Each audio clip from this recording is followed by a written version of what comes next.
Yeah, f6 allowed f5. Literally, it happened on the board, and if you play e5, the knight pops into e6, which not just hits the rook, exactly, it hits the d5 pawn and the rook on f8. And by the way, you can't play rook d8 because the knight would take it. So suddenly black's position on tilt just with one pawn move. Suddenly Ben Feingold looks right. There was a queen takes d5 tactic that wasn't played, but it doesn't matter because this isolated queen pawn, the IQP, my mom asked me during the break, she said, what's the IQP? It's the isolated queen pawn, but there is a queen pawn no more. It's been captured, and now that knight is protected here. This is just a clear advantage for white. Clear advantage, a clear pawn, and also one that he can get a lot of time off the clock. Again, these games have been exactly what you would want if you're trying to protect a lead in bullet, right? Regardless of the result that we just had where Hans Niemann won.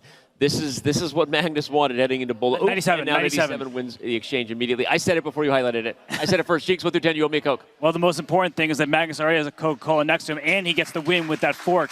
He is giving up his knight to win a rook. That's an exchange in his favor, and that's another win for Magnus Carlsen. The lead is back to 6 points. Some of the most eval swinging positions you can look at because both sides are playing for very different things. So a single mistake, and the other side gets an advantage. And if Magnus gets a queen on that diagonal or a knight on d4, that would be a big mistake for Hans. Well, look at this. He just tries to open up his bishops. Both of them have some breathing room. Bishop d4 at some moment can be played. I think that white will sacrifice a rook for that really nasty bishop there. So the queen drops back. I think everything under control right now for Magnus, including on the clock. And you called it. The bishop does come to d4, which forces Hans to part ways with some of the material. And right now, he's under 5 seconds or about to be with the next move by Magnus. Wow, what a move. That is a very risky move. The bishop on c2 is open. You could take on e3, but that liquidation with the passed pawn going forward wouldn't help. I mean, what a play by both of these two as the black king looks like it's in danger.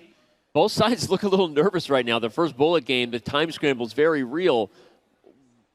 What is going on? Now black shows up a piece? Yes, rook takes e6, and that's important. The bishop is in front of the pawn. The rook takes e7 next, and black wins by resignation. Another win for Magnus Carlsen. But he is a bit passive. That's the bad news. 0.7 seconds. Oh, barely getting the moves off and playing great moves at that. Yeah, if the knight comes to f4, Magnus managing his time. We say that a lot. If you have a lead on the clock, use it in critical moments. Oh, he takes.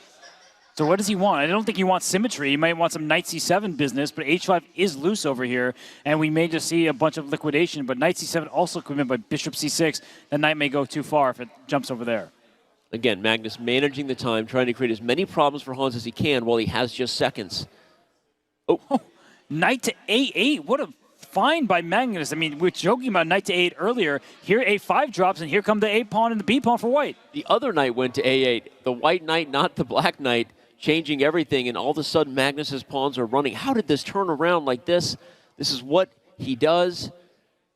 And here they come. I mean, just the A and the B pawns, and there's no threats against white, but somehow that was a mistake. Maybe it's just trying to find the depth, but you can't stop both these pawns. You can actually only sacrifice one piece, but if you can sacrifice both, we'd have a theoretical draw. That's right. Two knights cannot checkmate a king if you don't know your basic checkmate ending. So Hans still has a chance if he can give up both those minor pieces for both pawns. In fact, Magnus just gave a what do I do here to stop this idea. He's just going to move his king around 95. As soon as the king moved 95 offering a trade, that is game. Yeah. Magnus does get the job done. He takes the biggest lead in the match, which is 6 games. And once again, Magnus, he trades on d4, giving himself an isolated queen pawn. So we keep talking about that today. And wow, the fancy trades here. The queen on f6 looks menacing. If a knight can get to h6, Danny, that's a good old-fashioned checkmate. But watch out for the back rank as well. Oh, wow, he blocks the knight, but he is really playing with fire. Both sides looking for potential mates. I'm looking at e5 and swing that rook over to the h-file, but Magnus attacks the rook first. Okay, Hans is all in on the attack. I love it whether it works or not. Let's go. Knight takes h7, does that work? Knight takes h7 at least wins a pawn, it would seem. No, he does. That was fun. That was fun, but that's not fun for Hans Niemann. If you're trading queens in this position, your rook's under attack, e4 is loose. The a5, bishop a6 at any moment could be devastating. And it's played. I think right now it's devastating. Good call out. Here comes bishop a6. Oh, bishop a6 anyways, just threatening mate. That is a problem. Hans kind of puts hand to head and recognizes that it's over there.